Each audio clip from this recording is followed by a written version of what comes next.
Panorama group, जो सोचता है वो करता है। आपके अपने सपनों का आशियाना।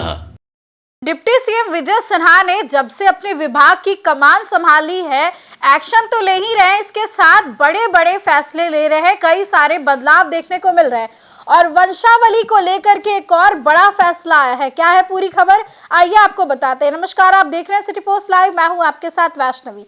देखिए, बिहार सरकार ने शहरी इलाकों में वंशावली को लेकर के लंबे समय से चली आ रही उलझन और विवाद को खत्म करने की दिशा में बड़ा कदम उठाया है। शहरी क्षेत्रों में वंशावली जारी करने को लेकर कोई स्पष्ट या एक रूप व्यवस्था पहले नहीं थी, जिसकी वजह से म्यूटेशन, संपत्ति बंटवारे और उत्तराधिकार से जुड़े मामलों में अनावश्यक देरी और विवाद होते रहते थे। अब वंशावली जारी करने की व्यवस्था मुख्य रूप से ग्रामीण क्षेत्रों तक ही पहले सीमित थी, जहां अंचल कार्यालय के माध्यम से यह प्रक्रिया पूरी की जाती थी। लेकिन शहरी इलाके जैसे नगर निगम, नगर परिषद हो गए और नगर पंचायत क्षेत्रों में वंशावली को लेकर स्पष्ट सिस्टम नहीं होने की वजह से लोगों को दफ्तरों के चक्कर काटने पड़ते थे। कई मामलों में स्थानीय स्तर पर अलग अलग प्रथाएं अपनाई जाती थी, जिससे विवाद और भ्रम की स्थिति बनी रहती थी। लेकिन नए नियम अब लागू किए जाएंगे, इसको लेकर के बड़ा फैसला लिया गया है, जिसकी वजह से समस्या काफी हद तक दूर हो जाएगी। उप मुख्यमंत्री विजय सिन्हा ने अब सर्कल ऑफिसर यानी कि सीओ को शहरी और ग्रामीण दोनों क्षेत्रों में वंशावली जारी करने के लिए अधिकृत किया है। इससे प्रक्रिया में एकरूपता आएगी और लोगों को यह स्पष्ट रहेगा कि वंशावली के लिए किस कार्यालय में आवेदन करना है। इससे न केवल समय की बचत होगी, बल्कि जो भ्रष्टाचार और मनमानी की शिकायतें भी आती है, उस पर भी अंकुश लगेगा। वंशावली संपत्ति से जुड़े मामले में एक बेहद महत्वपूर्ण दस्तावेज है। म्यूटेशन, जमीन मकान के बंटवारे, खरीद बिक्री और कानूनी विवादों में वंशावली की अहम भूमिका होती है। अब शहरी इलाकों में वंशावली जारी नहीं होने या देर होने से कई सारे अक्सर संपत्ति से जुड़े मामलों में लंबा समय लग जाता था, जिससे आम लोगों को मानसिक और आर्थिक परेशानी दोनों ही उठानी पड़ती थी।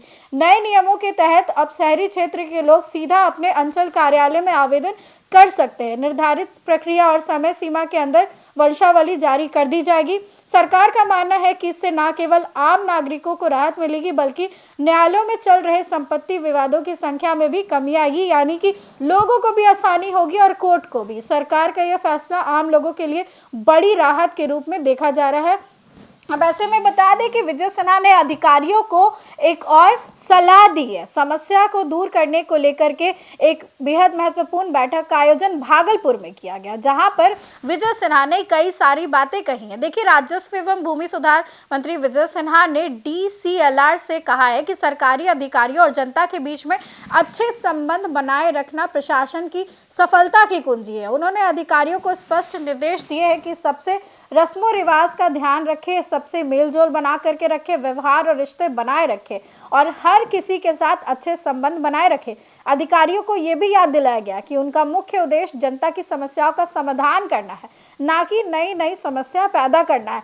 यानी एक तरफ जहां शहरी वंशावली को लेकर के ये बड़ा फैसला लिया गया कि सर्कल ऑफिसर जो है अब अधिकृत होंगे, चाहे वो ग्रामीण क्षेत्र हो या फिर शहरी क्षेत्र हो, वही दूसरी तरफ ये जो अधिकारियों और जनता के बीच में चल रहा है विवाद की, उसकी वो कंप्लेन करते हैं, उसकी कंप्लेन वो करते हैं, अब ऐसा नहीं चलेगा। अधिकारियों को कहा गया है कि आप मेल जोल बना करके रहे, जनता की समस्याओं को सुलझाए, ना कि नई नई समस्याएं पैदा करें। फिलहाल इस खबर में बस इतना ही। इस फैसले को लेकर के आप क्या सोचते हैं, कमेंट सेक्शन में जरूर शेयर करें और देखते रहे सिटी पोस्ट लाइव।